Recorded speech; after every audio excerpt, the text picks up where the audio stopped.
no shame.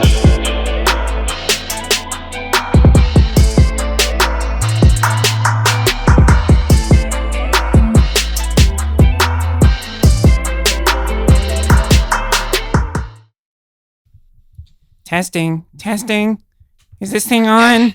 I just always feel bad because I know I get loud. Welcome to the 7th episode. That would be our friend Mathew Williams on the phone right now, all the way from Sydney, Australia. Wait, are we live right now? Boys. Yeah. Oh shit, okay. Oh, we live. What up? Oh, we live. That came out of nowhere. Yeah, it was us. It's it was me, us. Bodacious. So yeah, welcome to the 7th episode of Show No Shame. I'm joined tonight in person by Jken and Carter. What up? Yeah. And on the phone right now, we're doing a FaceTime audio thing tonight, so apologize. I don't feel that bad if the quality gets because it's fucking FaceTime. But we're on with Mathew Williams, who's the homie from Sydney, and he wanted to join in the shenanigans tonight. So let's get into it. Amongst the ruckus. Right, exactly. The ruckus. So yeah, how you guys doing? We just had a crazy wild trip in the sticks. Yeah. Yeah. I'm still recovering, if I'm being honest here. Yeah, I'm still recovering. I was actually bummed that we were supposed to record an episode out there and just could not find the time. That didn't happen. Yeah. There was a lot of alcohol consumed. Yeah. We brought the ruckus. We brought the That's ruckus. what happened. Yeah. We showed no shame. And Matty, you were there. And You were there in I spirit. was living vicariously. I was watching Instagram stories. I was like, yep. Dude, I can don't see even know myself how we being there. FaceTimed you. We were literally on a road in the middle of nowhere in the one patch that one person had cell service enough to FaceTime. That was pretty much a miracle. and I a was half. amazed. I think we had to back up though. Weren't we like going and then we were like we had to stop? Yeah, we did. We were like, it was idyllic. Like, I know it was nighttime for us, and then you couldn't see shit, but we were like, the stars were above us. The moon was in full effect, like shining over everything. In case anyone wants Just to a know, real the stars are always romantic above us. setting But with me and my boys. Yeah, but you could see him in this case, Jken. Yeah, we Fucking dick. we were out of that, smoggy city kind of ordeal. We were in the middle of nowhere. for real. Essentially. But yeah, what an amazing time. Every time we go out there, a bit of country living never hurt anybody. Yeah. Truth. So getting into everything, have you guys caught the new M album? Oh yeah. The surprise. I listened to it. Yep. I definitely ran through it maybe like a couple times because whenever it comes to an Eminem track, you can't just simply listen to it once because it's like a whole essay in one track. It's a story. It's Yeah. too many bars. It's Yep. a story. Yeah. So you have to completely dissect it from beginning to end, and that takes time and talent. Yeah, I mean, essentially, it was just like, everything all right there, Matt? Yeah, just dying quietly. It's all right. Essentially, yeah, dude, like, I think that album, like we said off the mic, it was an Eminem album coming off a revival, which was a little too pop heavy for me. And then he came back with, look, I'm going to show everybody, look what I can do and what Yeah. I'm still capable of. Yeah. And I will destroy anything in my path. Yeah, he just went in. He ripped so many people apart. I think that was his goal. Oh yeah. I think his goal was to basically rip on everyone that didn't like the last album. Well, guess what, you better rip on me because I don't like your last album either. No, I don't like hated your it. last 3 albums. That's true. Yeah. I think the last album I truly really liked from him might have been like Encore. And I kind of like that album. I think he did with Slaughterhouse. Oh, Bad Meets Evil with Royce? No. That was Oh. like the after one. It was like with the hockey mask and the chainsaws on the cover. Yeah, that was like the only Slaughterhouse album, Yeah. right? Oh, no, that was the No. Shady Records album. Yeah. That was the Shady Records Yeah. compilation. That was tight. That was tight. I That like was dope. I like Yeah. that. I also am a huge fan of Slaughterhouse. So Yeah. yeah. R.I.P. No, he just D12 R.I.P. Well, D12, Yeah, no, that's true. at least he keeps his circle tight knit. Like, he still keeps all those guys around. Like, Does they'll he? kill for him. Does he? Yeah. He kind of like really buried them in this last album. Dude, with this whole like white mayonnaise beef shit that's going on between MGK, G-Eazy, and Eminem, like they all came on the woodwork and just said, you know, oh no, M has some shit for him. Obviously, it's just we all were sort of like, who cares? Yeah. Didn't one of them die from D12? Did they? Proof. Yeah. And I felt like once he died, it just kind of like was hitting like an unsteady point, which sucks. I love D12, and I wouldn't have found out about them also unless it was because it was of M, you know? Right. And it was a major bummer because literally when I was listening to his album, before I started to play it, I was like, you know what?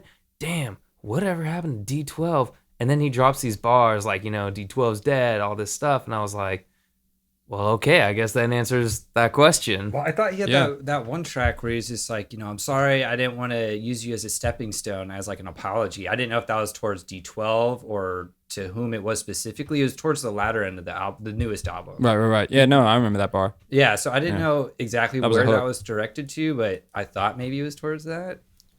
I don't know if it was directed. At First, I thought Dre, but then That's- they're still friends. So it's like, Yeah, I was like, wait, that's what I are thought too. Dre and Shady not chill? no, I think they're still chill. I just think he was reflecting on, you know, Dre's not really working with anybody anymore. And then No. Eminem kept doing his world tours and like massive, you know, just being this massive superstar as Dre didn't take it. He took a stage left willingly, Yeah. but I guess he was just, He also signed that fat ass contract with Apple, so you Yeah, know, that too. he was I- pretty he got the set, bag. dude. I He think was Dre's pretty chilling. set. He's Yeah. gonna be aight. That dude is not hurting.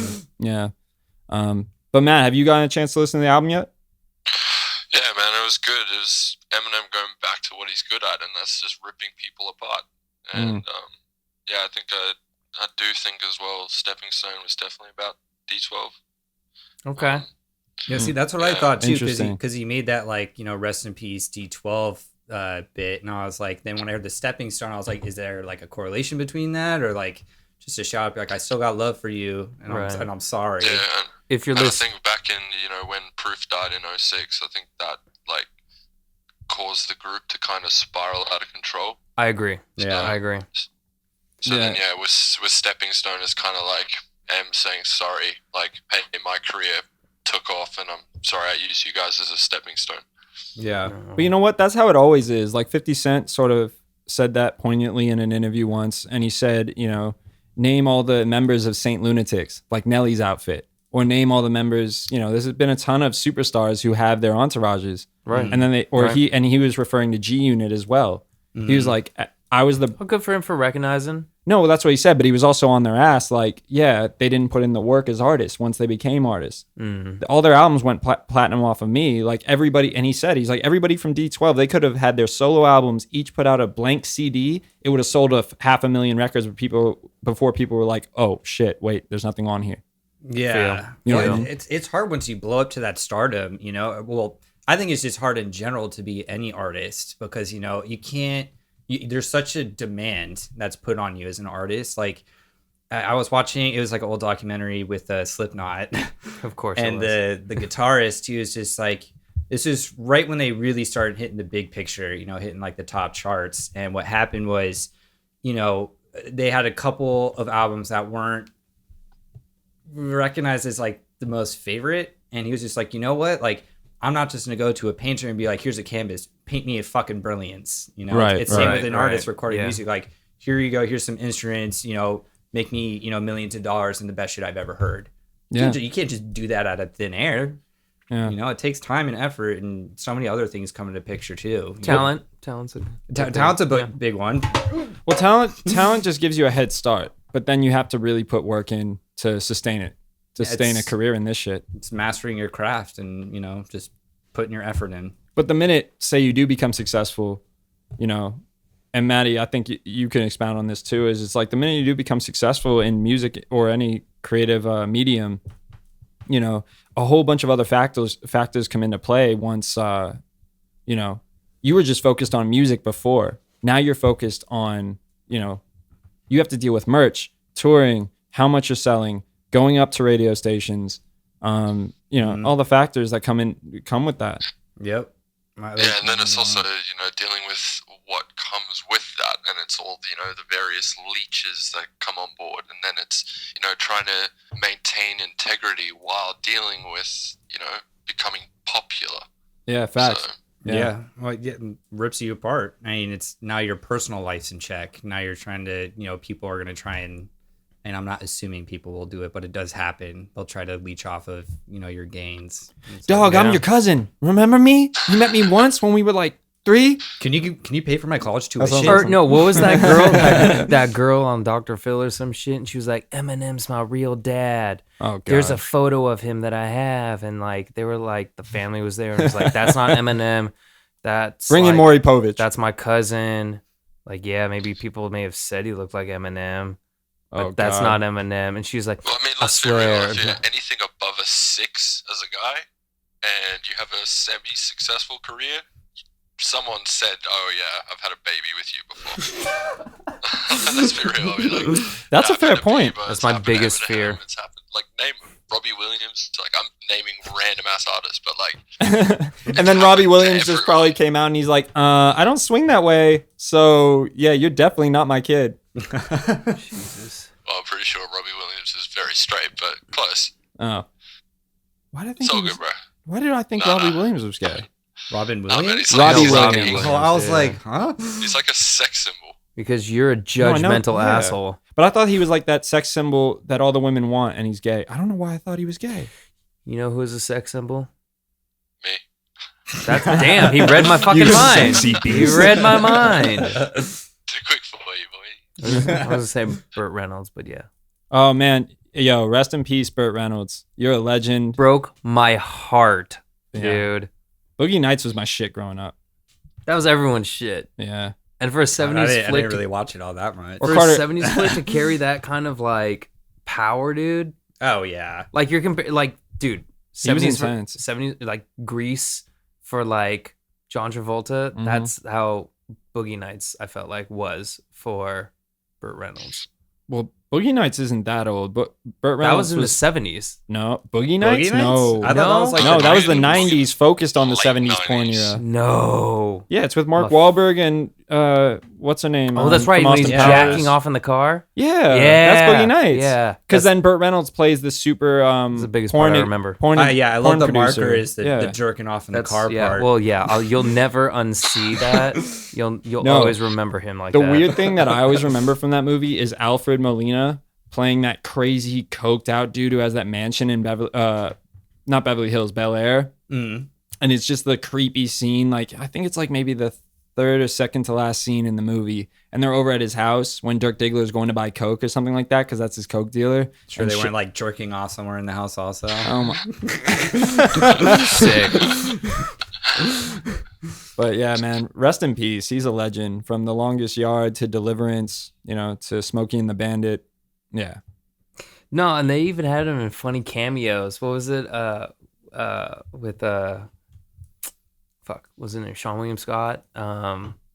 Dude, I'm the worst with actors. Without a paddle. real names He was and the actresses. Was he in Without a Paddle? He was the woodsman. He was the woodsman who was like living in the cabin. No shit. And I was didn't remember like, that. oh my god, like I don't remember that at all. Dude, Without a Paddle, such a good movie. Yeah. He's that dude, and he was a force when he was on screen, man. Like, oh dude, White Lightning, yeah, yeah, man. yeah. See, like That dude's the truth. I don't know. Fuck, I'm not gonna lie, I don't think I've seen that. White Lightning? oh, he was in the new, like 2005 new version of Dukes of Hazzard. Oh my god. Oh, he probably made a cameo in that. Oh, bro, striptease. Oh, no. He's the evil dude. Yeah, he was the evil dude in that. I forgot about that. But yeah, you're right. Smoking the Bandit, fucking. I feel Yeah, like I need man. to up my like cinematography knowledge. These are like a lot of his shit though was like old. He was an older guy, but But he made like, classics. He made classics, man. Like to me, he was that epitome of like a man's man. Like for sure. just like Brawny. put me on a fucking bearskin rug with a shirt off and a glass of whiskey and like We're talking like Yeah. Ron Swanson That's- status. Well, that's where that came from. that's yeah, he Oh, is. okay, Like, dude, okay. the mustache, like you that can, was him. You can name him on one hand who held that like countenance on screen. It'd be like Sean Connery, yes. Burt Reynolds, Exactly, one hand. Oprah. No, there's more though.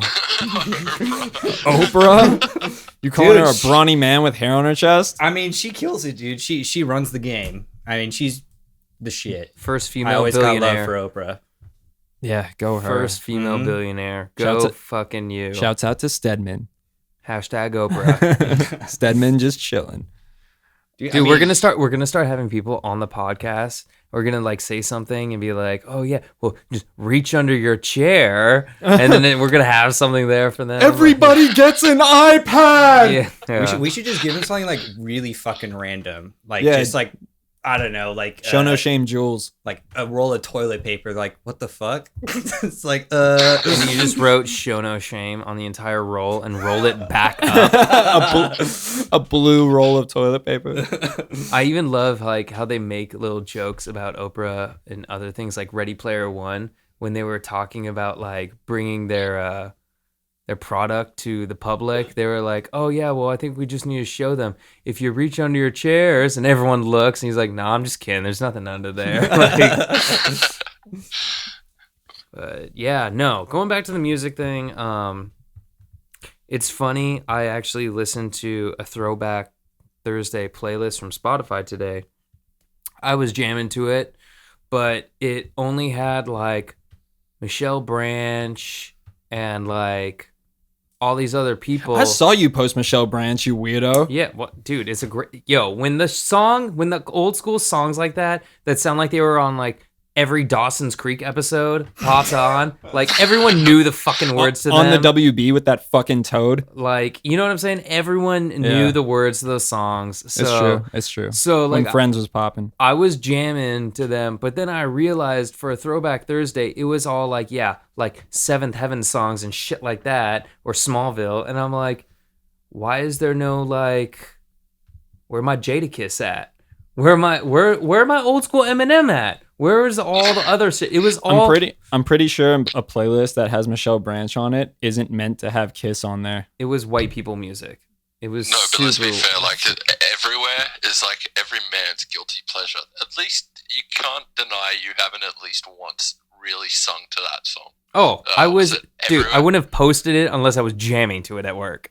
Exactly. Honestly, since we're telling the truth, I was like singing, blaring my guts out in the car last night on the way home to Semi Charmed Life by Third Eye Blind. Super lame. See, but that's a great fucking song. Don't knock that. See? I love that song. No, and Matt, you know what Jken showed me, which is fucking wild? Do you remember that band Lit? Lit. was it Like that put it Christian in a rock Ziploc band? bag and like, Yeah. keep it in my pocket. Like Sounds like something I put like on my old MySpace page as a track. they had it. I'll find this. I'm gonna. It was oh man, what was their hit song called? I swear it was Ziploc, or they had What genre of music is lit? It was rock. it was like rock. Oh, My Own Worst Enemy. yeah, remember this, my Matt? Dun, dun, dun, dun, dun, Yeah. dun, dun. Oh yeah. Oh.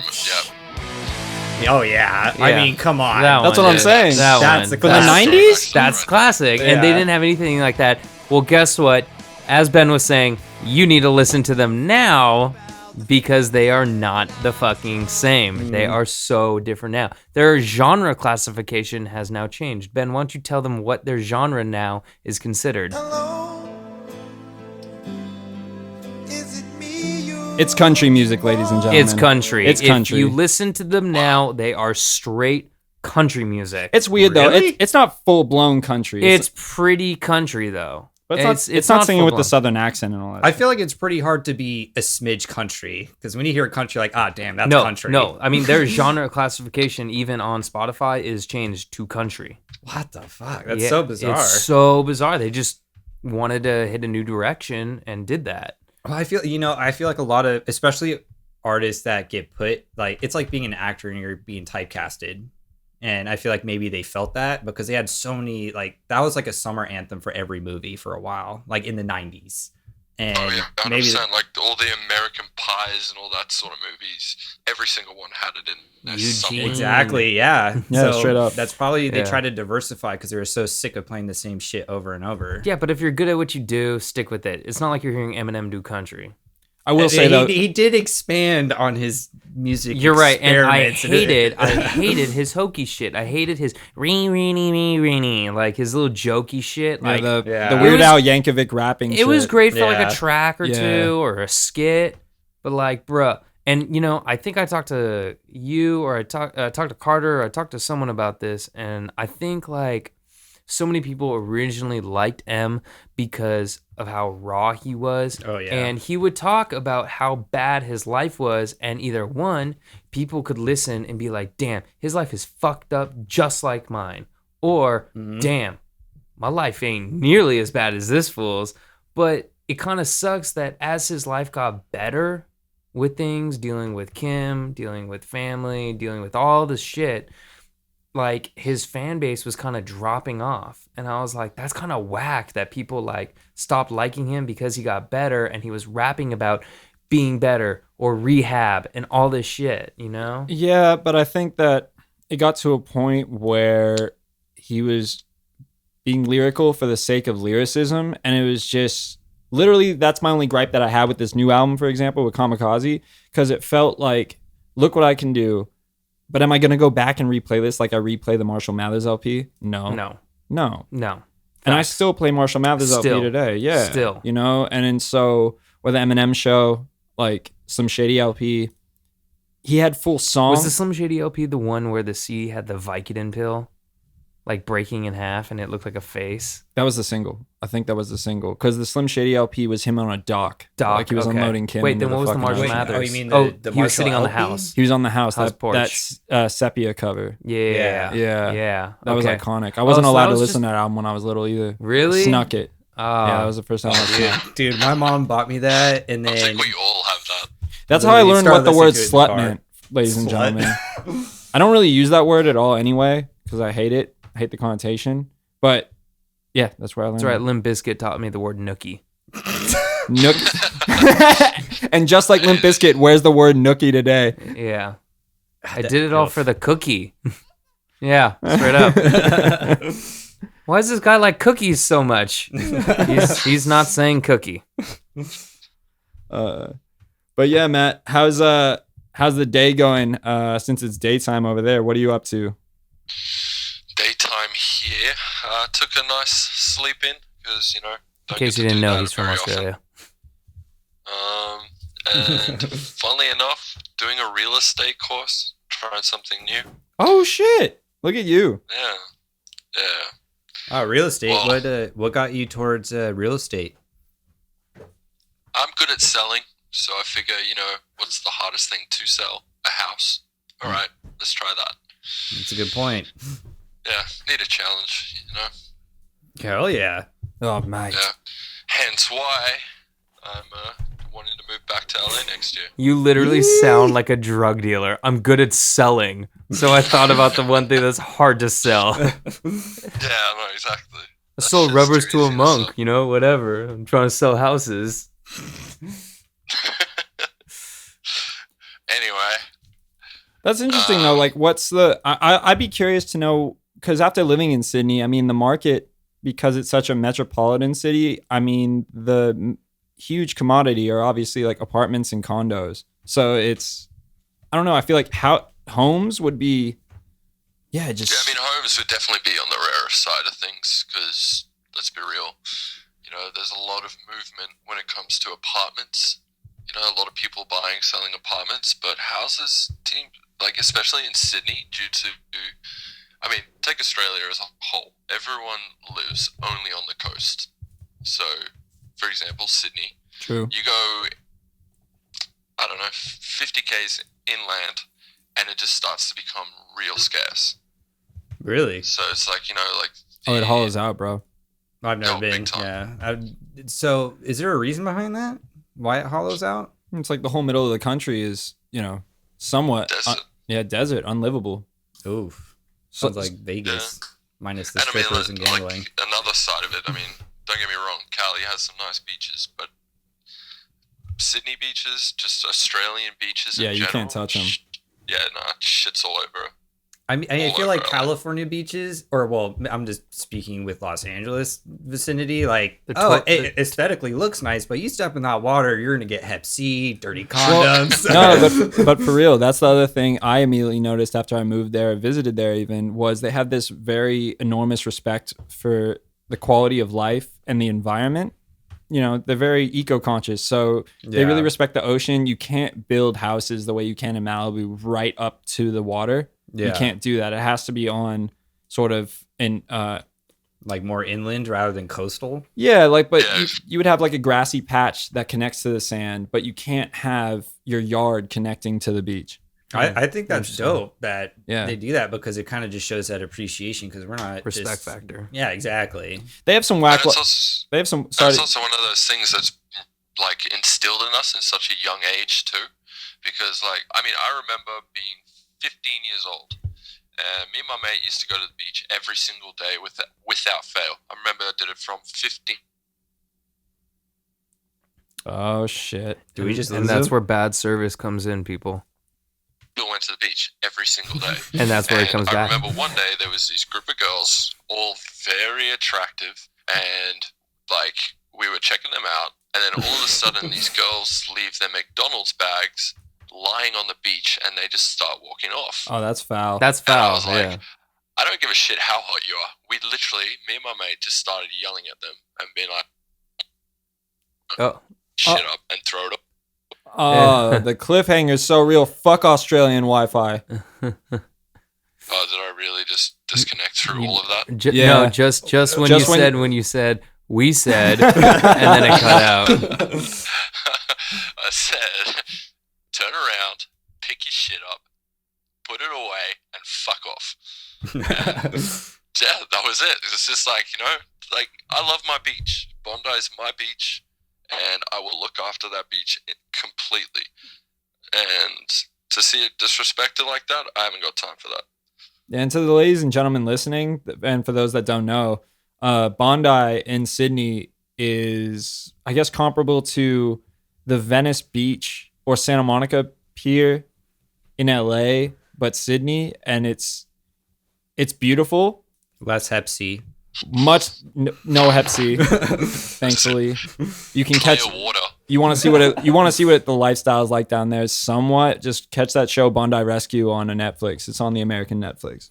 Is it really? Yeah. Is it really? Yeah, it is. Is the water out there clear? Oh, much. Very. Is it clear? And so is it saltier? Like when I go to Hawaii, like it's not like the Dead Sea or anything like that. Because Hawaii's water is so salty. Really? It's like twice as salty as it is out here. Oh, right. Yeah. Well, but then don't forget, your shit's been diluted with like the most disgusting water. Diapers. I don't know where it comes from, but it's coming from the city. It's coming from the city being dumped in. Yeah. And we're not particularly known for being environmentally conscious, unfortunately. Well, here's the difference, and I think it's really dope that we have. We got rid of straws. Fuck the new straws, dude. I can't get with it. They're fucking awful. But here's the reason why I'm stoked to have an Aussie on here. Anybody from a different country than a bunch of Americans talking, because I think Americans make things large and soak them up for everything like a succubus, and then we just sort of let it go, or figure out a stopgap measure to fix it. But when it all could have been avoided by just treating it with respect from the get-go. I wish that was the case. I don't agree with that, and I think it's also a generational thing too, though. I mean, just think about everything that's been developed and what's come about in the last, 25 years. We're a generation where if something's broke, throw it away. Let's get a new one. I think that definitely transcribes to other areas in life where we're like, we can replace it. We're waiting on those recyclable Jewel pods. Oh man, you know what I'm saying? The Jewel equivalent to the Trader Joe's Keurig cups. Like you see them everywhere on the ground. That's true. Yeah, that's bad. I don't know. But you know what? That's funny. So Australia has now banned plastic bags, like shopping bags. Oh, they finally got on the LA tip. Grocery store. I think we still have plastic bags, don't we? No, well, no, you have to pay for them now. Oh, well, that's been going on for a while. In Sydney, you can't do that. Oh, so it's all paper in you Sydney, can't pay for period. plastic, Oh, okay. period. So, Dude, dope. But then, funny little side note. So there's a supermarket in Australia called Coles, right? And there's this new little thing that's going around where Coles has made this Coles mini shop. It's not So the Coles we basically have out like here, a people. mini supermarket, but like collectibles for kids. The shit's all fucking plastic, all of it, and it's like ridiculous amounts of plastic too. And it's just like, hang on, you're saying no to plastic bags, but then you're selling this plastic garbage that's going to be fun for like a month, and then everyone's just going to throw away anyway. It's like you're just creating more plastic. It's like, I don't know, you know, when you have an issue, you got to solve the issue the right way and not half-ass it. You know what I mean? Do you guys recycle out there? Yeah, definitely. So there's a recycling system. Yeah, and we don't just do like, you know, your trash, your recyclables. We go trash, your paper recyclables, your plastic recyclables, and then your garden refuse. Right. There's a purple bin. So there's a purple. Okay. There's a purple bin? No, we got red, blue, yellow, and green. Okay. You got a red bin? So red is for what? Trash? Red is trash, blue is paper, yellow is plastics and tins and glass and that, and then green is for green. Got it. Dude, I want a red bin. That's ill. It's like, yeah, that's where I put my trash. That red bin, yeah, dude, that shit is fire. Dude, some neighborhoods out here have the brown bins. I think the only bins you have there are for like medical shit, right? Not to the extent where like garbage collector will come pick it up. Biohazard stuff. Yeah, the red biohazard bags. I was just talking about like at hospitals. Oh yeah, where you have those bins on the wall that you put like needles in. No, I was thinking more of at hospitals. They have red bins. When they're like expired medications and stuff like that, they like dispose of the medication. Body fat. Yes, that is. Shouts an out option. to Fight Club. Yep. Shouts out to Fight Club. Make some bars of soap with this shit. No, but I mean, it's interesting. And it's disheartening how what Matt said, where it's like, just take something when it's all used up, throw it away. It won't affect anything because it's out of my hair now, and on to the next. It's kind of like the concept of like the instant gratification now, because we live in that society where it's like, oh, this is a problem. How do we fix this? Oh, why don't we just get rid of it and then problem solved and then make something new? And and I mean, it's also like when you think about it, it's not just being aware of the problem. It's also having a level of self-awareness as well, because until you're self-aware of what you're doing, you can't possibly improve on an issue until you solve your own actions. Got it. Yeah. I 100% agree with that, because I know a lot of school systems in America, unfortunately, don't really teach like emotional intelligence, you know, grasping self-awareness, like Matt just said, where a lot of other countries around the world really put huge emphasis on that, and culturally, they seem much happier than we are. Yeah. Yeah, most countries. I think get offered healthcare and shit like that. We gotta pay for that. Yeah, but that's only because we're so against taxation here. Yeah. Well, it's because we're all about capital. Oh, everyone's against taxation. Don't be so stupid. Like everyone. Yeah. Are you kidding? I hate paying fucking taxes. No, yeah, of course. But what I'm saying is, you know, at least countries like Scandinavian countries and Australia accept a higher tax level to have the benefits of. Well, they accommodate human rights that should be given to you. Right, but even in Australia, though, there is a party similar to our Republican Party right now that is vehemently against that. Really? Like they're really trying to change that. Like, yeah, there's been previous prime ministers who are still trying to privatize universities, similar to the States, and they're sort of following the U.S. model. Unfortunately, they're kind of stupid for doing so, because we're such a great model for how things should go, I guess. I don't know. It's the American dream. We just want to have the American dream. G-Wagons everywhere. Oh, God. Sick of that shit. Yeah. I don't know. I don't know where this world's going, but I'm hoping that this is just our midlife crisis for our generation. Yeah, and I do think it is, because, I mean, I don't know about you, but I have noticed, you know, kids that are 13, 14, 15, and I'm just noticing little things, you know, like how they are on social media, how they are interacting with people. And it's, for me, it's I have hope for humanity, because, you know, I think the generation that, you know, follows us, they're going to make some big changes, and some really great changes too. Yeah, and it's so funny because, like, I remember when I was in high school taking life skills, and it was like how to balance a checkbook, which, by the way, no one fucking uses a checkbook anymore. And it was like, you know, they did the whole baby thing, like where you have to take care of a baby or an egg or some shit. Yeah. And like, I'm just thinking, like, damn. They gave you an egg? Like, yeah. What the hell? And it was like, what if, you sit on it? You sat on it, you sick son of a bitch. What if it was like, no, because the teacher would initial the egg. Well, I remember doing that, but it wasn't an egg. It was like a bag of flour.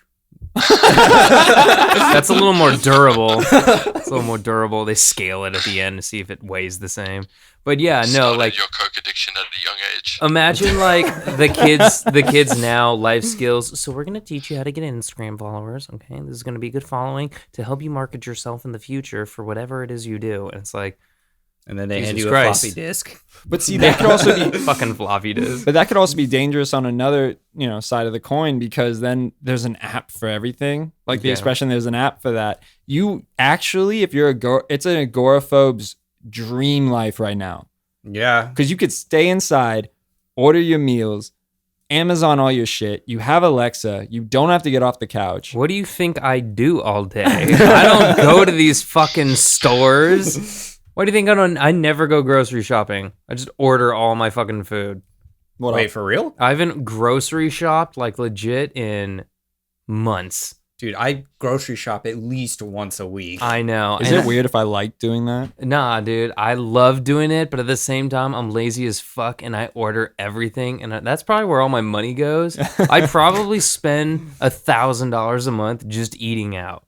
Jesus Christ. Granted, our fucking friends also always go, hey, do you want to go to brunch today? And then like I spent $100 at brunch and I'm like, fuck, dude. Fuck that. When Matt was in town, you know what I did? And it meant a lot more, Jken, than fucking brunch. You sucked his dick? That. And then I made him eggs. Hey, that was meant to be a secret. and then I made him eggs and toast with fresh cut up fruit. Fuck with me. And a broken up plan. I'm a great host. I'm a great host. Broke up that plan. You guys heard it. Ben sucked his dick, made him breakfast. It's public now. And you know what movie I put him up on? Lockout. Who's in it? Guy Pearce. What's Guy Pearce's nationality? Australian. I'm a good fucking host. Y'all better cheer for me. Give me that horn. Dude, I actually just rewatched The Time Machine. Oh, that's brilliant. That was really cool. Again, I gotta That's a really cool movie. Tap into my cinematography Dude, history. it was super great. It was super great because it was the concept behind it. He builds a time machine to save his wife who dies. Wait, was this the movie with Paul Walker? No, he just said Guy Pearce. Guy Pearce. Oh, yeah, derp. Yeah, he builds a time machine and he tries to save his wife, but she keeps dying. And basically, by the end, spoiler alert, he explained, like, one of the villains of the movie explains, like, death is inevitable. You just can't change one's fate, as far as like you can't change what's not meant to be changed. Oh, that's a. Didn't you realize the same shit in Butterfly Effect? They do the same shit and everything. Exactly. Which also, by the way, God, I'm a fucking like movie buff. I watch. Okay, I've seen that movie, so I can join in on really, this. Did you just watch Butterfly Effect? No, I mean 3 because I just watched that. The first Carter's one, over here Kutcher. jerking it to Ashton Kutcher. I know. Fucking Ashton Kolchak about to come out of here. Yeah, no, I watched Butterfly Effect 3 and it was really interesting to see how.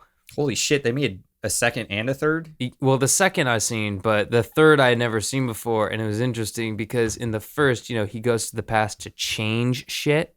Mm-hmm. You know, in the third one, he goes back and he kind of like is a private investigator, so he goes back in time and just remembers like dates and shit like that.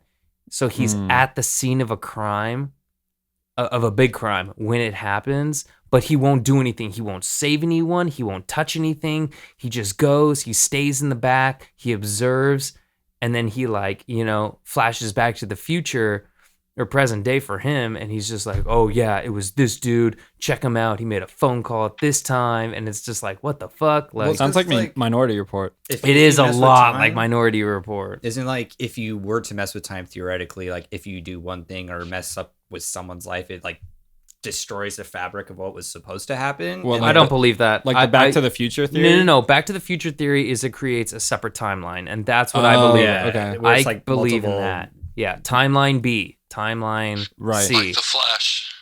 Flash Yeah, paradox. yeah, exactly. There you go. This dude fucks with the Flash. I don't watch the Flash. Oh, big Everybody time. else here is into it. big Dude, time I nerd. like just finally caught up to the most recent season. I'm so proud of you. and it is awesome. I love it. Yeah. We're all nerds here. Yeah. So for those that are listening, we're currently recording in my apartment, and it's pretty much a Jackson Pollock apartment full of Misfits albums and art and weird dorky stuff. It's pretty awesome. I have It is Batman pretty for awesome. governor on my fridge. I do love that. Eradicate evil, vote for Batman. Yep. Yeah, those are actually my father's. What? Are Yeah. those vintage? Those are vintage. Those are vintage. Yeah. God damn. Yeah, that was my dad had that, and that's when I got my father's poster here from his sister, who unfortunately passed away before I was born. But The yeah, propaganda art. I love that one. yeah, it's so sick. Yeah, that's powerful. This is why we need cameras. We need to start doing cameras. Oh, we will. Yeah. After this Oh, episode, yeah. ladies and gentlemen, you're going to be getting visuals on our YouTube channel every week. So just keep an eye out for that. But I'm down with that. I'm down with that.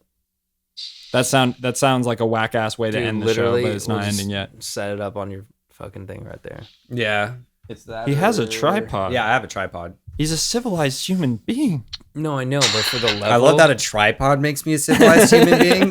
But I figured at that distance, you'll be able to get everyone, as Ah, opposed good to if point. it's behind Carter in the corner.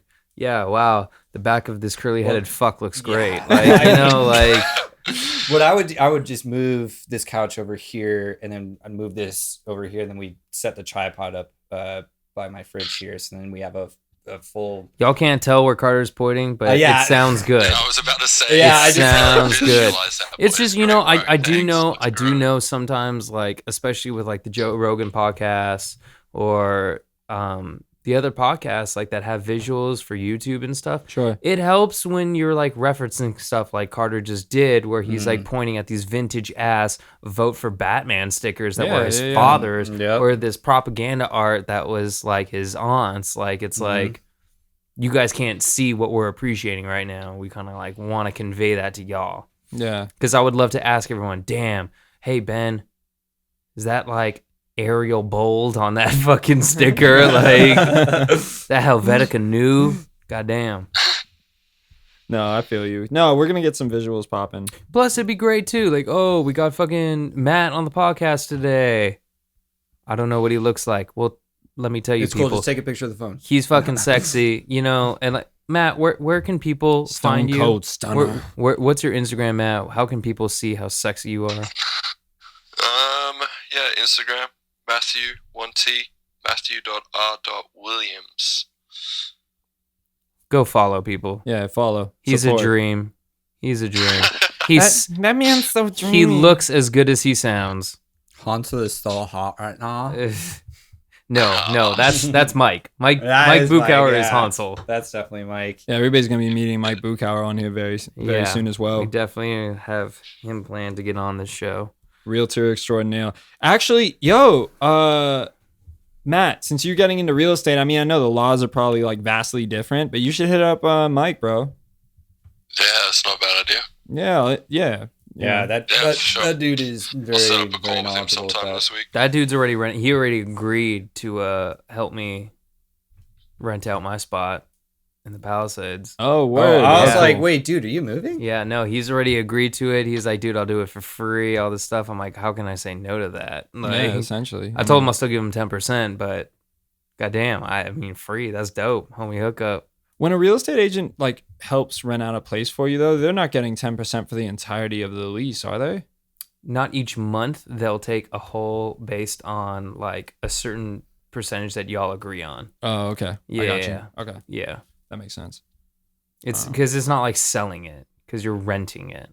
Right. Gotcha, You know, gotcha, but most of yeah. the homes he deals with are multi-million-dollar homes that are Oh, selling yeah, like- for the multi-million-dollar amount. Yeah. In which case, yes, 10% on a $3 to $8 million house is pretty damn awesome. some cheddar cheese. But granted, these people also have to deal with selling homes that could take months. Yeah, it's true. You know? Especially right now in the state here in California, I know the market's pretty rough at the moment. Really? I feel like the market's booming, dude. Like Oh, everyone dude, wants yeah. to buy. Everyone. That's why everything's so expensive right now. Well, that's only because we have an influx of everybody moving here with money in the first place. The people that have grown up here, They're i.e. us, struggling. it's hard, It's man. hard. It's frustrating. It's like what we talked to, our gracious host when we were in Missouri about. Like, I don't know if you were in the room for the conversation, but we were talking about that and just talking about why people are, a lot of people we know have moved out to Missouri,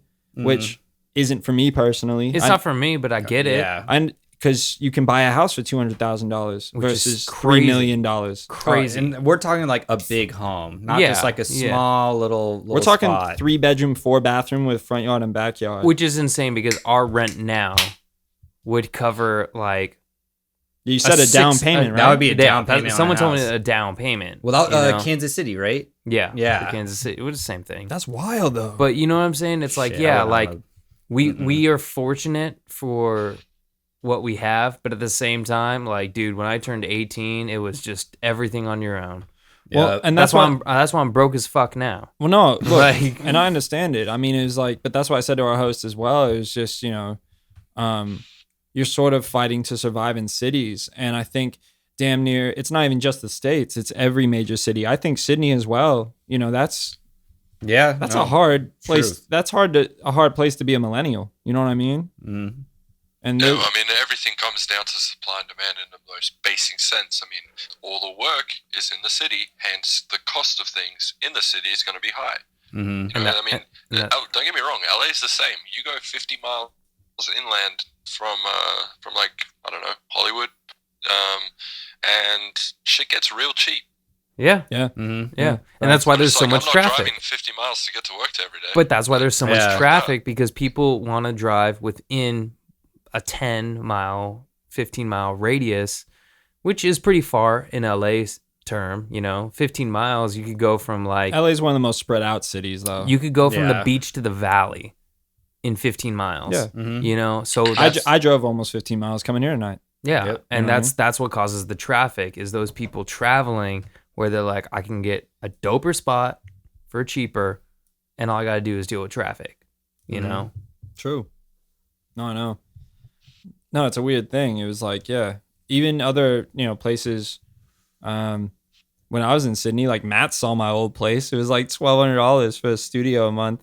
But this wasn't even a studio. This was like a fucking prison cell. Shoebox. Shoebox. Yeah, Shoebox. really like a bloody prison cell. That thing was so small. Sounds like a 5150. I would have got fucking cabin fever in that place. Yeah, exactly. I made it work though. Make it do. Just to live your dream. That's all we all gotta do is just handle the cards that were dealt and make the best of it. It's just crazy No, though it's build your because future. I look at the market now.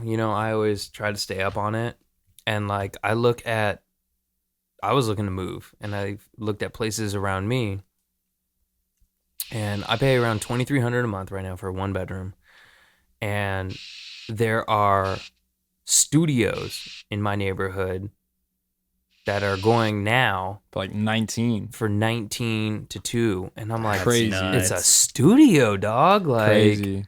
400 square feet with no fridge. it's 400 Fuck square feet, that. and it's not even like Hot plate and a mini fridge. it's not even super updated. Oh, so it's No. like a little rundown. Because No, they got like yellow tile in the kitchen, here you're paying for the zip Ugh. code.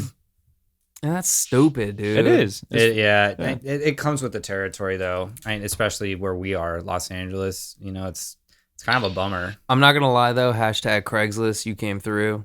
Like a Oh, lot you cleaned up. a lot of people frown upon it, but I've bought a motorcycle off Craigslist. I found my apartment on Craigslist, and it's just like a lot of people think of it as a sketchy way to move, especially with like apartments.com and everything now. But I'm like, dude, these realtors and stuff, they'll go to Craigslist because Or they could buy up the property. it's just easy. It's reference points. It's reference, and it's easy for them. Like, I've never had a bad interaction off of Craigslist. Have you guys? I've heard horror stories. I've heard the horror stories. Yeah, I but think it's just a little shadier because it's less controlled. It's not as you don't controlled know, and you don't know what you're as walking into. Apartments.com or something like that. Well, I know like there's been times when But I mean, as far as buying anything though, it was like either one of us was like, hey, you mind like cruising with me? I'm gonna go pick up something that I bought off Craigslist. That's true. I mean, dude, I drove to the ghetto for my motorcycle and I went with Mike Buchauer and we were in the hood and I straight up saw this kid. This kid was probably 13 years old and like we're just chilling at a stoplight. He steps out of a liquor store and he's just smoking a blunt and I was like, dope. I was like, dope. But I was like, do I need to be concerned that like I'm gonna get scammed, like because of a Craigslist ad that took me to this random place I'd never been to meet a random guy I've never met. and then the irony is, way outside of the ghetto, that same bike ended up being lifted.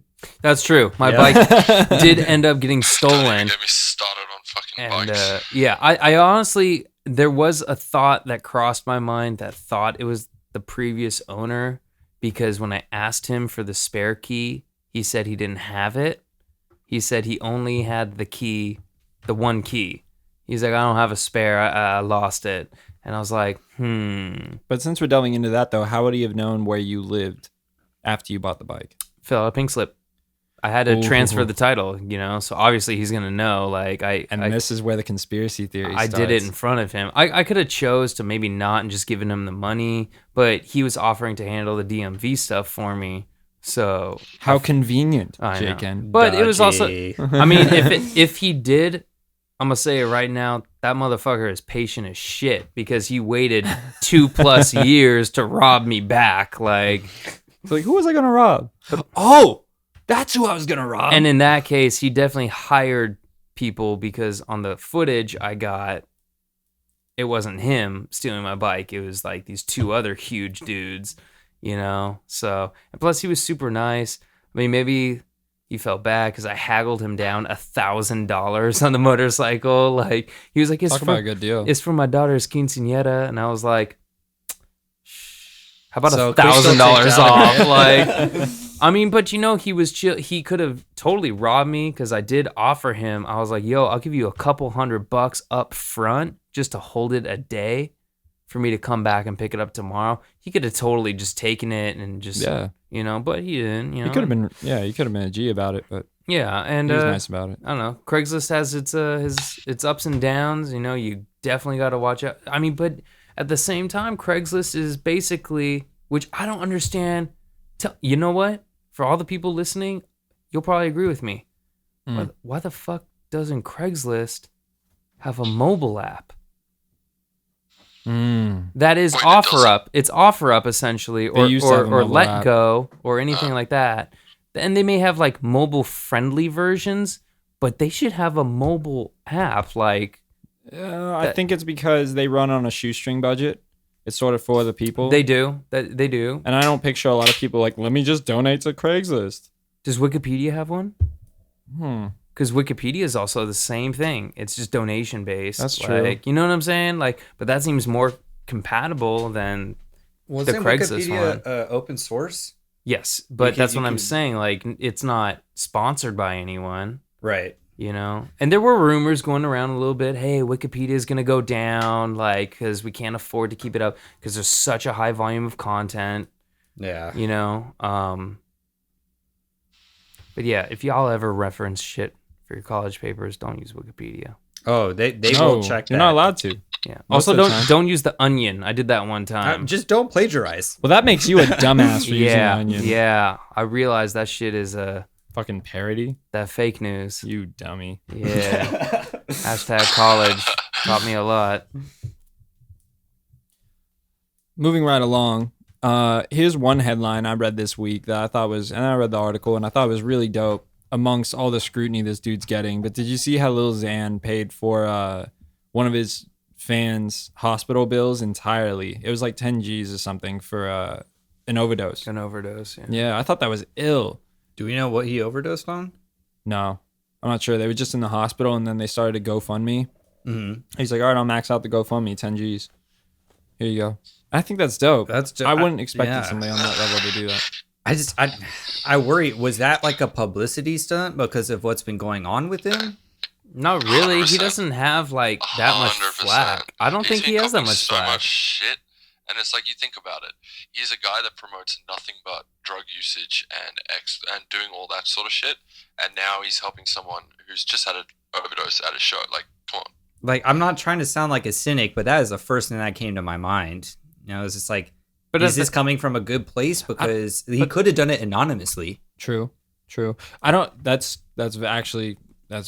See, that's that a would have very been good like point. wholehearted, being like, I want to make a difference, but it got out there as information. You know, I don't think it was at a show, by the way, Matty. I think it was a fan who wrote into him or did a video for Xan, and then Xan saw it and did that. Right.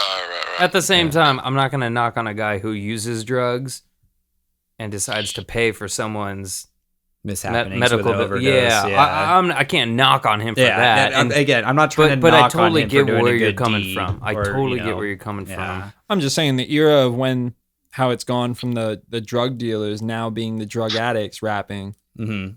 It's kind of Yeah. dope once in a while, no matter what, scrutiny any of these artists are under off of their personal lives or fuckery, to see them pull something like that, Yeah. whether it's to get, their name cleared or whatever. The fact is they still did it, They and that still kid's did it, recovering, yeah. and that kid's still in a coma. You know what I mean? So hope he gets better soon. Truth. I mean, I feel bad. I don't want to like rip him apart. It's just like, it's so hard because there's so much information out there about artists, and when you see the really bad, I immediately think, if they do something good, what's the motive? Why did they do that? Yeah, you're the cynic. I am the Sus, cynic 100%. Yeah. No, I feel you. I mean, yeah, dude. This whole climate of, I think it's too much transparency right now. Mm-hmm.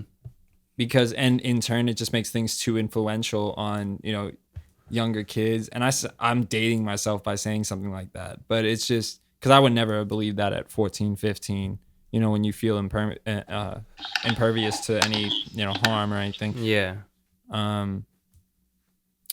But yeah, and it's also weird because I can't think of, aside from like maybe Logic, who still comes off kind of corny. Like, how do you promote positivity in your music without it coming off corny? Movies you can do it. I feel like music, Very different. Very contemporary different. music, Yeah. it really feels cheesy when you're doing that. Right. Versus because negative shit hits somewhere else Mm-hmm. in your heart. So it's like, yeah, I don't know. I thought about that the other day because when Logic's been doing his stuff, like he made that really powerful new video that he did with Ryan Tedder for the single. Yeah. And that was really cool. But at the same time, he's done that once before. So now it's like, this is your move.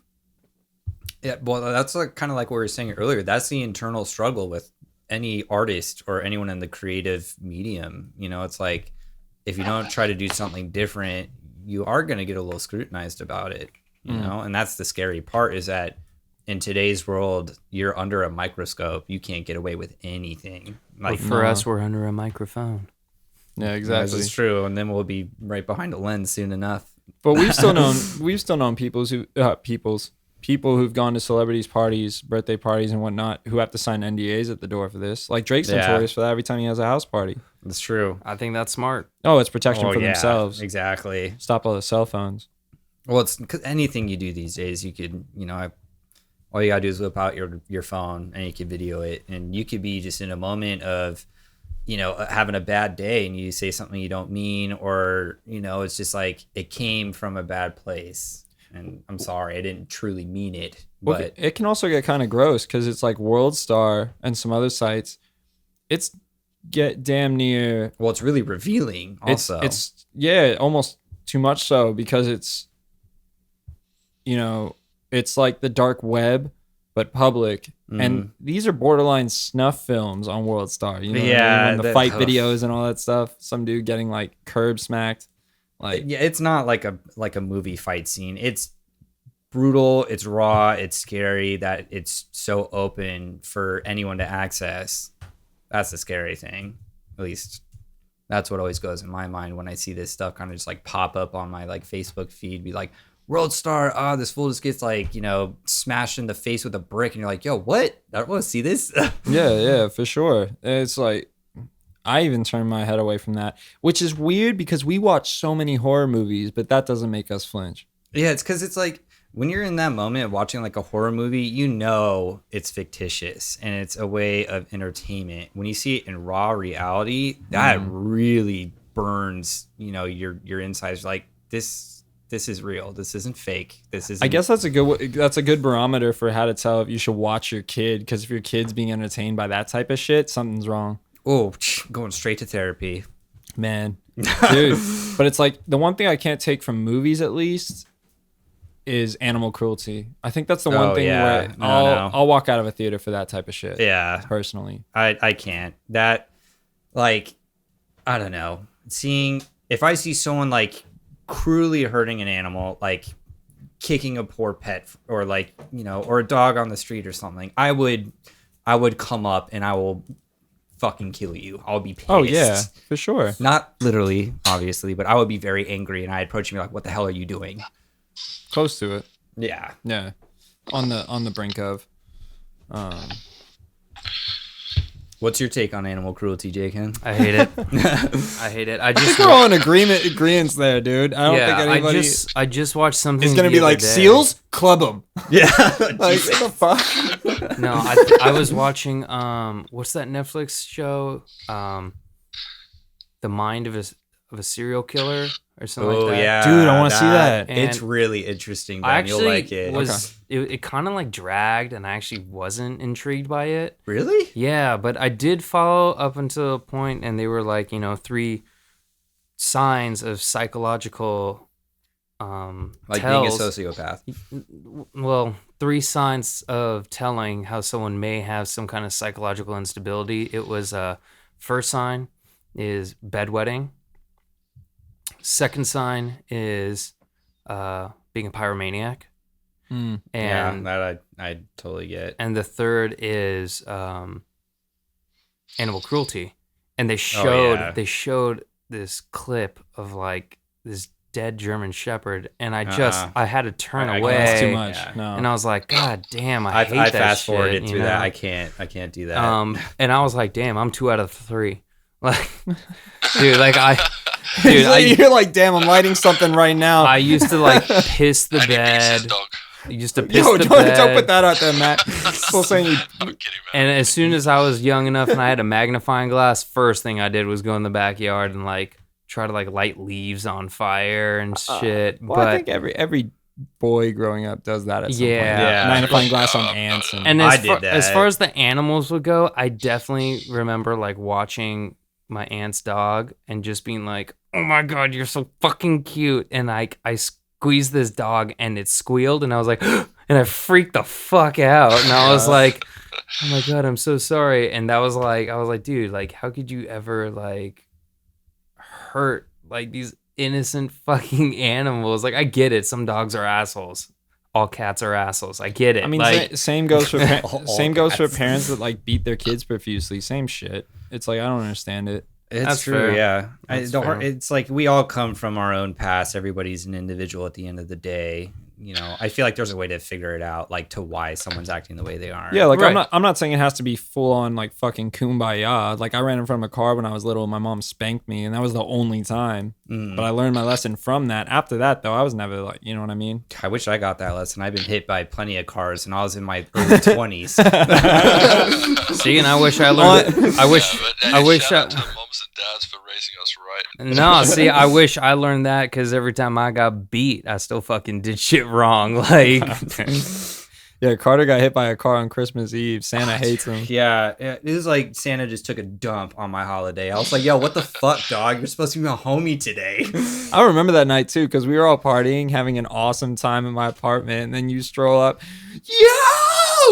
Dude, it was record stops. You're just like, I was like, dude, what happened? You all right? You're like limping and shit. And you're like, fucking car just hit me, bro, on the way back from In-N-Out. Mirrors smashed on your side. This is in the fraternity area, and in Westwood. In Westwood, and I think the dude was probably a youngster, tripped out, maybe had drinks in his system. And, after he slammed me and I rolled over his hood and took off the driver's side mirror, he's like, oh, because he paused. Like, I saw the car pause. Well, I don't know if it was a he or a she, but I'm assuming it's a dude since it was fraternity row. And he dipped out. And I was like, I was super bummed. Shame. Yeah, for real. Dude, what if you just lied there?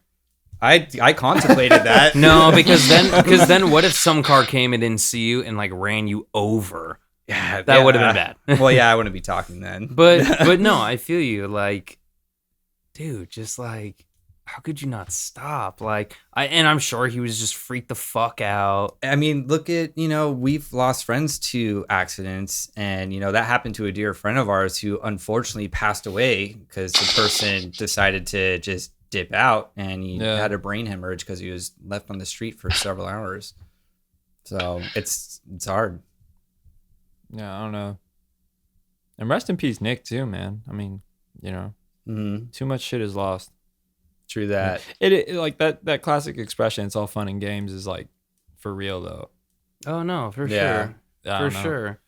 Even you, Carter, like when you get wilding out and like we're driving like an off-road vehicle and like, let's just say like something happened to you or someone else in the vehicle. It's like, oh yeah, it's all like, yeah, we laugh about it or we're drunk or whatever, but it's like as soon as something happens, boom, you're smacked with that reality check of like, well, it was all fun and games. And then, whenever I get into my like adrenaline phases, well, I wouldn't say phases, I'm just an adrenaline junkie, but now it's just like, it's a lifestyle. I'm just gonna do that alone. I don't want anyone to tag on for the ride because having that on my conscience would kill me. I mean, dude, I feel you. Like the whole. It's not fun at all. Yeah, and like Ben says, R.I.P. to our boy Nick. I fucking like regret that for sure. Just like being that instigator of just like, hey, you want to like take a run down a canyon, and then gets into an accident, loses his life, and like. That shit was crushing. That shit is soul crushing, dude. Like, you wake up every day hating it, and you go to sleep every night regretting it. It's just, and it never goes away. And like, even if something happened where like someone's okay afterwards, I think that still lingers with you. Well, when you see him, it's a constant reminder in the back of your mind. Like I hurt you. And and I think the only form of positivity that comes out of situations like that is that it's sobering. It's that, and we also learn from our mistakes. Well, that's what I'm saying. That's my point. Yeah. And I agree. I agree with that. Yeah, not literally. I'm just saying like that. Yeah, you come out of it just, I remember after that happened, everybody stopped, moving like that. Yeah, no, that's very true. Anyway, that was close to the situation at least. Yeah, right. Stop moving like that. Positive note. Let's move on to something as Carter less depressing. Go over that shit like I am not gang. Fucking great track. I don't know what you're talking about, Carter. Yeah, you haven't listened to it. This dude hated Get the Strap. That's one of the realest New York tracks. He hasn't listened ever. to it. He hasn't listened to it. All right, it's just not my cup of tea. I grew up, listening to that like '90s hip hop, like Big L, Gangstar, Mobb Deep, all that. Here we go. It's just fucking. This is what I'm gonna say. That's the closest this era will get to that shit. Is Get the Strap and shit of that New York 90s era rawness. Mm-hmm. We were just saying it before we started recording. That's 50 Cent's best verse he's had in years. Yeah. Years. As a feature. I'll give it a listen. I'm just like, I think it's dope. I just don't want to like go in. I think my problem is I tend to always have this preconceived concept when I hear that, being like, oh, so I'm going to compare it to the things I like. And then when I hear it, it may be something I don't enjoy. But that's fine, like, because what about the stuff you enjoy now that your grandfather or whoever would listen to and be like, that's not music? There's a lot of people you know what I'm saying? Fucking like, hate Suicide Boys from that generation. Oh, for sure. 100%, For sure.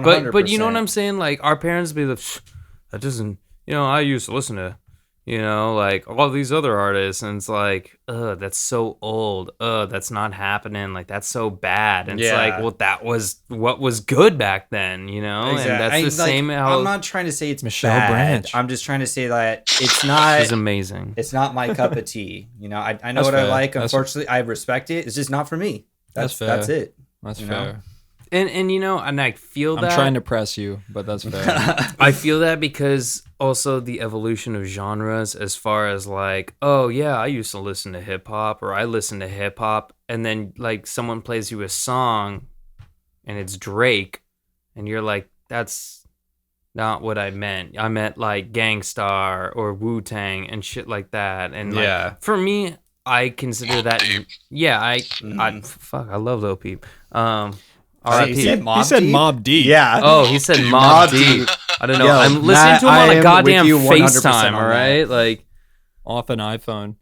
I actually do like some Lil Peep stuff though. Not gonna lie. yeah. It's really cool, but it's just not for me. The new stuff isn't something I really gravitate towards. Maybe it's just the nostalgia I have behind the old tracks I listen to. No, but I also think there's an element of what I've said it before on here, where I don't think we're just on the cusp of we're not supposed to understand it. We're not supposed Yeah, to. because I'm struggling. I really am. Like, all the Lil Xans, Lil. I'm struggling with all of them at the moment. Yep. Yeah. I can't find anything at the moment that I'm truly enjoying.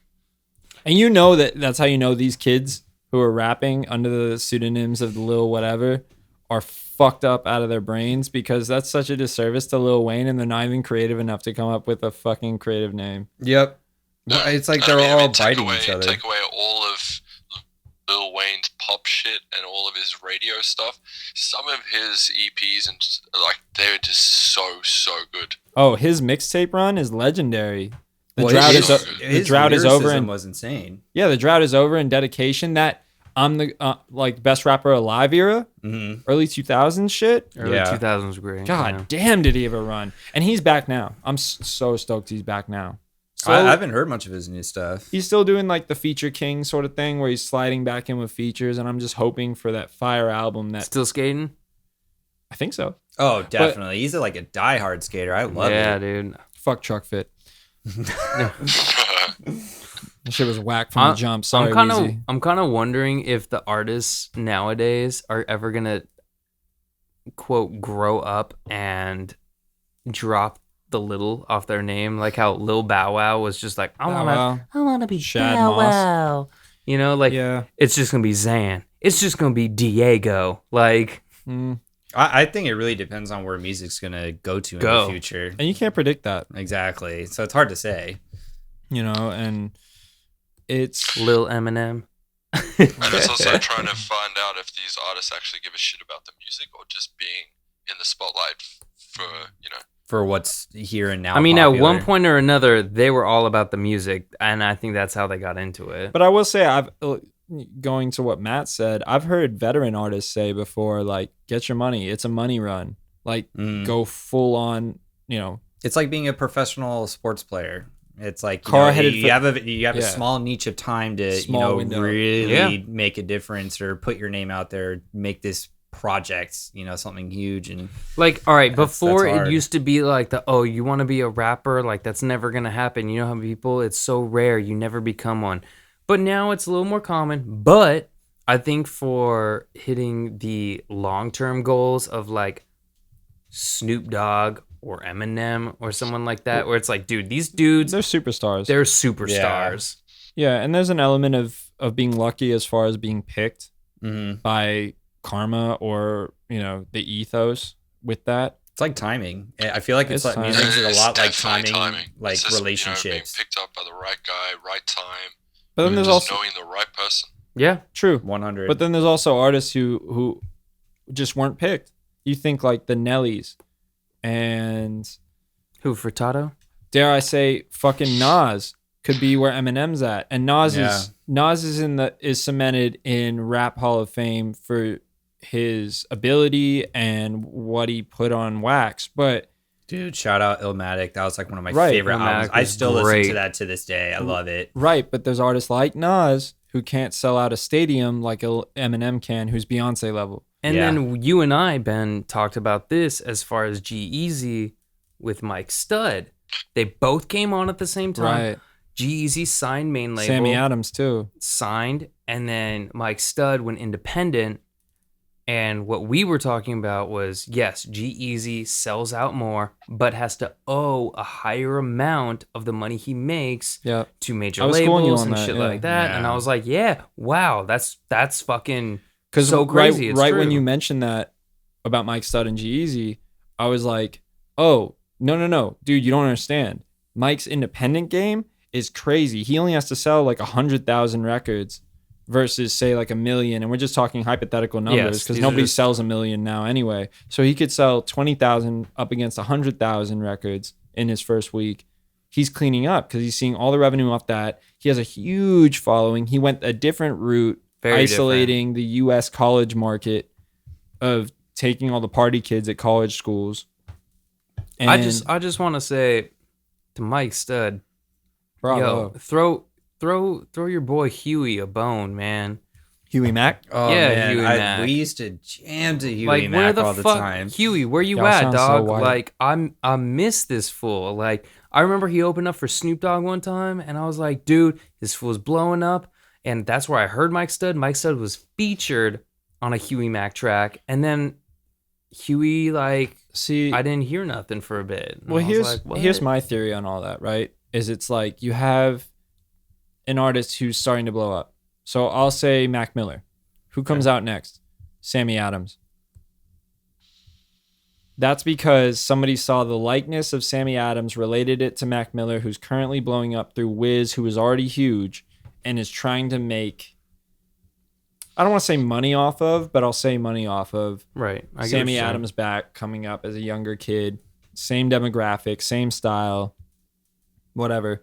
Then the world will choose one of those two to keep going and have a career. In the direction, Granted, yeah. Mac Miller, in my belief, was more versatile than Huey Mack, Sammy Adams, any of those those white He younger really, kid, teenage rappers. But Mac coming up. Miller is older too, no? Or are they around the same age? Yeah, man. Mac's been around a long time. Yeah, Mac's been Yeah. around It a took him long a time. long time to blow up. Yeah, he started at like Really 13. long time. Yeah, like 13. Yeah, he's been in it for a long time. I know he's. But what had I'm so saying many is he's projects, versatile. too. You hear him make beats, he's crazy. He's like, Beats. He does jazz music. that's what I'm and, saying. you He's know, like Premier Dilla level with his beats. He's crazy. Yeah, that's what I'm saying. he's Versatility. a musician along with being a rapper. He has that background and appreciation for the art of music. Right, and you can fall back on that when the other is getting cold a little bit Yeah. and go, I don't think you really produce for anybody else, but by the same token, it's like you can offset it a little bit and figure it out. Curious question, Ben. Do you know if Denzel Curry is independent or is he with the major label? He's with a label, I thought. I think he was originally. Now. Yeah. Now I think he's with one of the bigger indie labels like Empire or one of the others. His last album was incredible. it's Amazing. literally one of my Amazing. favorite albums So of all good. time. Yeah. I'm a huge fan of Denzel. I was just like, yo, dude, you guys gotta listen to this. He's the best artist to come out of Miami since Ross. yeah. Like, I think he's independent. Maybe not fully. I don't think anybody's fully independent anymore because of the way the streaming market is. Yeah. I don't believe that anybody's fully independent anymore. Like, it's funny because Russ really broke that down when he was talking. He was airing out all the dirty laundry of the industry, talking about how Chance the Rapper, went off the back of, oh, I'm independent. And Russ called him out and was like, dude, dog, no, you're not. You took a really big bag from Apple, and where Apple and Spotify are the new labels, Yeah. which I agree with. It's like, the labels are shook by those platforms because they control the market. That's true. Yeah. 100%. Yeah, you get featured on the right playlist, you'll be successful for at least a short period of time, meaning like a week or 2 weeks, and you'll make a lot of money and a bunch of show bookings off of that, having your track featured on the right playlist. Yeah. And speaking of like the shortcomings, dude, for all the people listening, I gotta say, someone I would love to see come up more is the dudes who did Top Ramen. And Oh, yeah, I know, you've I been on know, those kids for a I know. minute. I've shown you Eddie and Drew, and Eddie and Drew. I'm probably butchering their name, but Walrobe, like their beats are amazing. Their beats are They're solid. Their music's solid after you showed it to me. They're it's so good, and people only know them for Top Ramen as being like a joke thing. But damn, if you see these guys on YouTube and really listen to their beats, they're fucking fire. They're so legit. Like, and I'd love to see something like that come to more fruition where it's like, wow, like these people you thought were a joke actually make great music. Fruition. Well, it's like what they used to say about comedians becoming actors. Oh, they can't act. They're just comedians. And then it's actually what they're doing on stage is a much more elevated form of acting that a lot of actors that are typecast in roles can't tap into. Yeah. You look at people like Robin Williams, amazing improv comedian. Insane. You know what I mean? Yeah. And the reason he became such an amazing actor is because as a comedian, you're sort of bred with this, you know, eclectic background of being, very diverse and versatile. And you're fearless from stand-up. So you have nothing to lose. You can tap into resources, whether you have the run-of-the-mill actor who's just an actor, goes back to having how many tools you have in your toolbox. They can do it all. And they're not, you know, some probably are pretentious about it, but others just do it naturally because they've practiced in this other forum that, you know, most actors don't ever access. That's true. Oh, I mean, I remember the first time I saw, was it Dead Poets Society with Robin Williams? Great movie. Amazing. Oh, I think I actually wrote a paper on that in undergrad. I took a cinematography class. I wish I remember more of it because I feel like I could have touched on those movies earlier. The only was it Latin that anyone knows, Carpe Diem. Yeah. Or Carpe Noctem. The most common tattoo on the planet. Yeah. Because I'm carping all them DMs. Or like you had Fisher King. I mean, the list goes on for Robin Williams. He was a phenom. That's true. But I don't know, how long has it been here? Because late tonight, ladies and gentlemen. Hour and 20. Hour 20, yeah. Oh, damn. Yeah. Nailed on that. So tell you what, this week we're gonna roll out with this track I found by this chick Carson, and I found her on a SoundCloud. Just going through SoundCloud as I normally do. Shout out Carson. Weekend. And this track is called Over. So we're gonna roll out with this, and just want to thank Mathew Williams calling all the way from Australia, taking time out of your day, brother. I'm gonna come see you soon. Yeah, dude. Thanks, It was man. fun to hang out, boys. Thanks. I hope you have that unlimited data that lets you call across country. Yeah, I think the last time I saw you was Cross-continent. when we hosted that little party here at my place for Different country. It was a blurry night. Yeah, that was a blurry night. That was an awesome night. That was good fun. But yeah, thank you, man. Yeah, thank dude, you. thank you so much for coming on, dude. We always appreciate, just We appreciate all our hanging guests. out. Yeah. And once again, follow this brother because he's actually a suave motherfucker. He's smoking hot. Matthew with 1T.R.Williams on Instagram. Peep check how sexy Yeah, he peep is. him. Check he looks him like out. Rusko. If you like dubstep, If you I like don't know who likes he dubstep look like anymore, Rusko. but he looks like the hotter Dubstep version of is Rusko. never dead. Dubstep's never dead. So let's go with this track. Boys. All right, buddy. Let's go with this track. It's by Carson. It's called Over.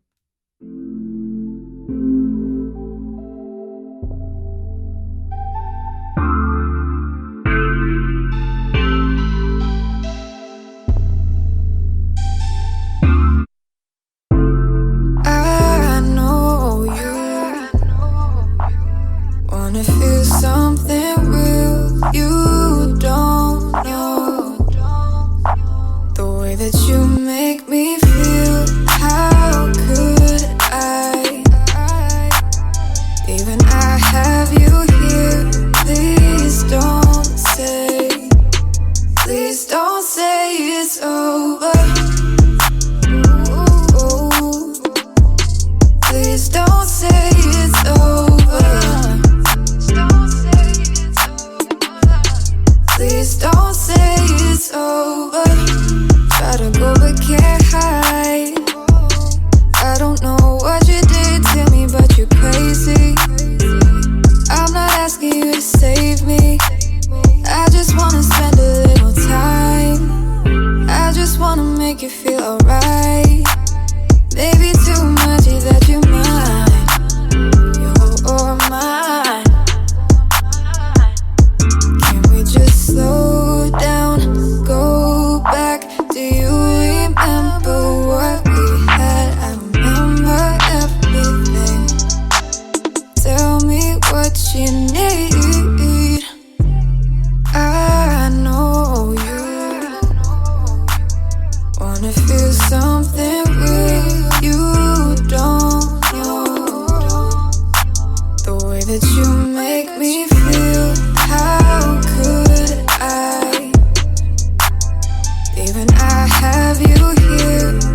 Show no shame.